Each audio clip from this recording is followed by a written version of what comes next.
Lumpiang Shanghai is the most popular variety of lumpia that originated in the Philippines. But today, instead of wrapping it, gagawa tayo ng Shanghai balls. Crispy, deep-fried na pwedeng ulam, pulutan, or snack.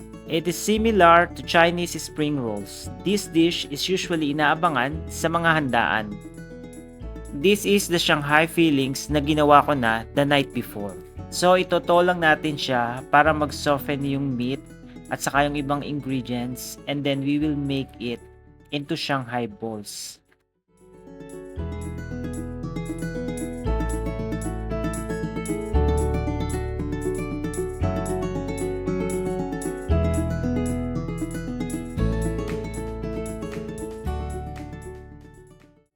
Instead of wrapping it, hihiwain ko yung lumpia wrapper into vertical strips.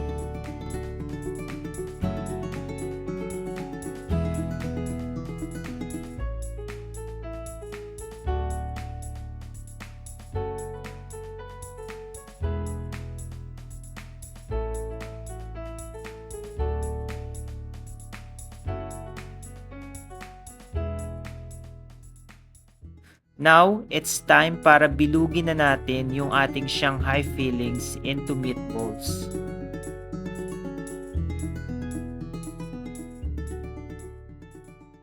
Then, iro-roll natin siya doon sa lumpia wrappers na kinat natin into strips.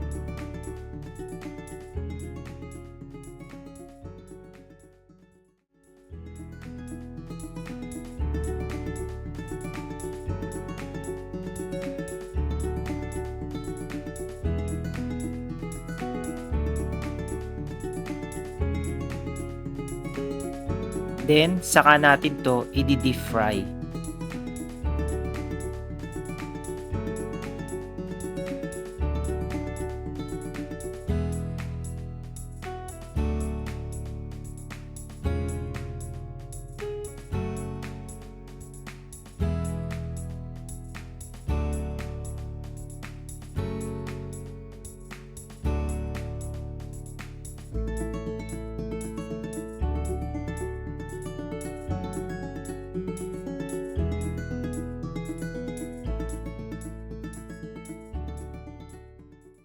This is our final product. Mukha siyang octopus na maliliit. Like lumpiang Shanghai, pwede mo tong i-dip sa ketchup or sweet and sour sauce, and then goods na to.